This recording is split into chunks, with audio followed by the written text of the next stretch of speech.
Sean, welcome to Beat Retreat. We are kicking off the track on the smart TV ecosystem.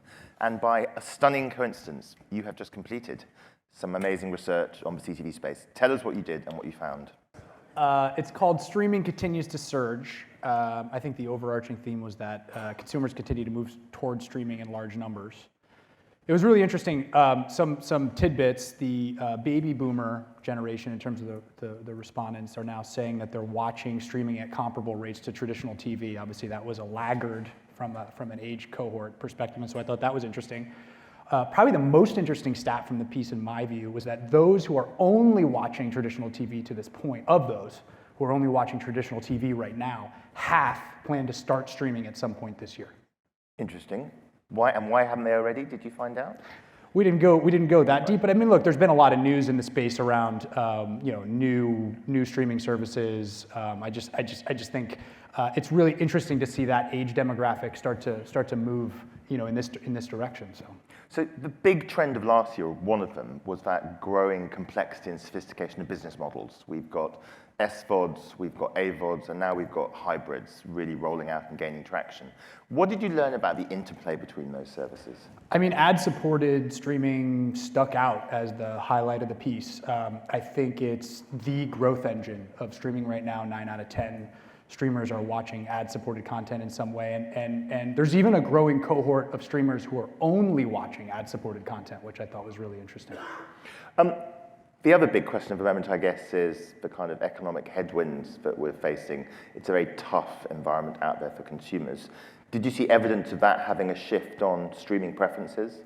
Yeah, I think we did. Consumers are definitely rethinking their subscription bundles. 49% did say that they're likely to either cancel or downgrade some component of their paid subscriptions this year.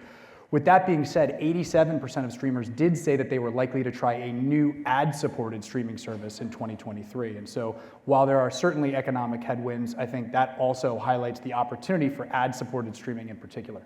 So there is a common story that we as an industry like to tell ourselves, that the ad dollars are lagging the viewing.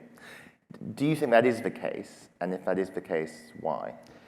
Philosophically, I agree the eyeballs are leading the dollars, but I also think that's to be expected to some extent with a change of this magnitude. I think if you look at the latest projections, this year linear is expected to be $63 billion, down mid to high single-digit percentage year over year, and you also have the political comp in there. But I mean, ad-supported streaming in the US is expected to be $27 billion, up 25 to 30% year over year. And that's healthy growth. You don't see a problem per se? I mean, I think it's reasonable. And by the way, you don't have to compound at those numbers for too long before you get to parity a few years out in the future. So in other breaking news, you had a big product announcement yesterday in the CTV and streaming space. Again, a remarkable coincidence, given this track. Shocking. It's shocking.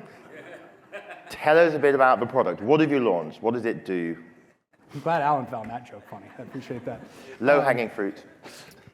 Yeah, we were super excited to announce Magnite Streaming this week. I think it was over a year worth of work, bringing together the best of what Magnite and SpotX had in the CTV space, and it was really amazing to just bring the teams together, share knowledge. We spent a lot of time with our customers, really understanding what they were looking for, what they liked, what they didn't like. So much to call out in terms of what's unique. I think there are a few key things. One, brand new UI. Really worked closely with customers on workflows, and I would say the focus there is helping them manage all the different deal types that they encounter. It's programmatic guaranteed, it's biddable deals, it's marketplace style activations, and so how do we streamline that to make it much easier for folks? Two, I would say audience activation.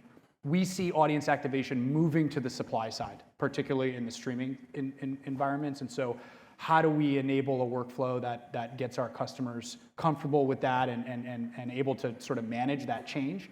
And then three, I would say live monetization. We think particularly around live events, programmatic should play a critical role. Those environments are often unpredictable, and programmatic gives you the ability to react in near real time. And so I think that's important, but at the same time, we understand it's unique and there are challenges around that. And so you have to build technology that's able to monetize those environments well. And tell us a bit about that live opportunity for streaming, because it's obviously a growing part of the market. It's been a problematic part in some cases, but you think it's presenting some really attractive monetization opportunities now?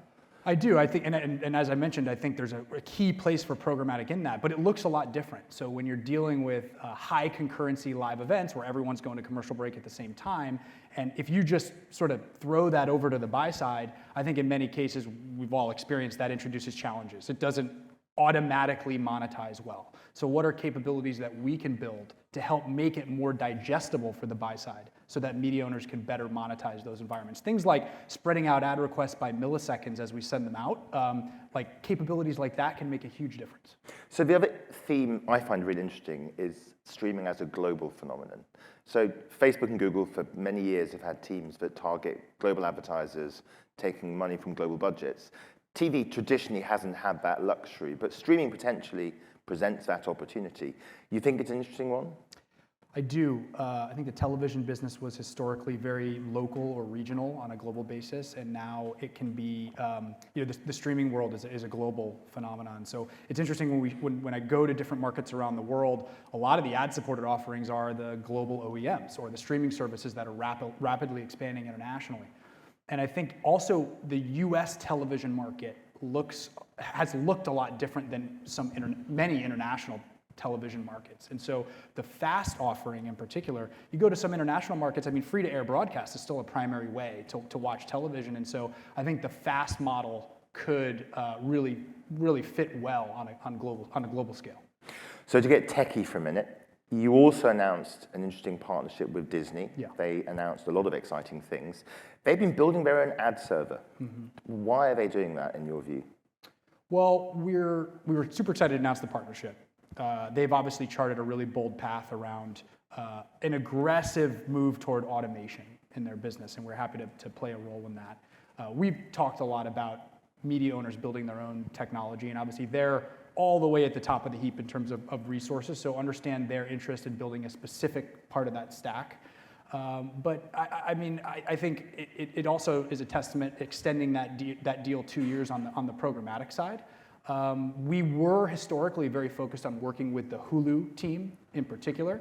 We're now expanding it on the CTV front out across the broader portfolio and working across other mediums, mobile, web, and podcasting. And so I think there's a long future there, and we're super excited to announce it.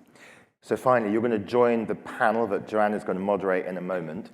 What's the one big thing you would like to discuss on that panel? Because it'll give Joanna a great question to ask. I'm excited to get into the weeds on the ACR stuff. I think obviously that was a part of the discussion yesterday, but I think we have a great roster to talk about it, and so should be fun. Exciting. Right.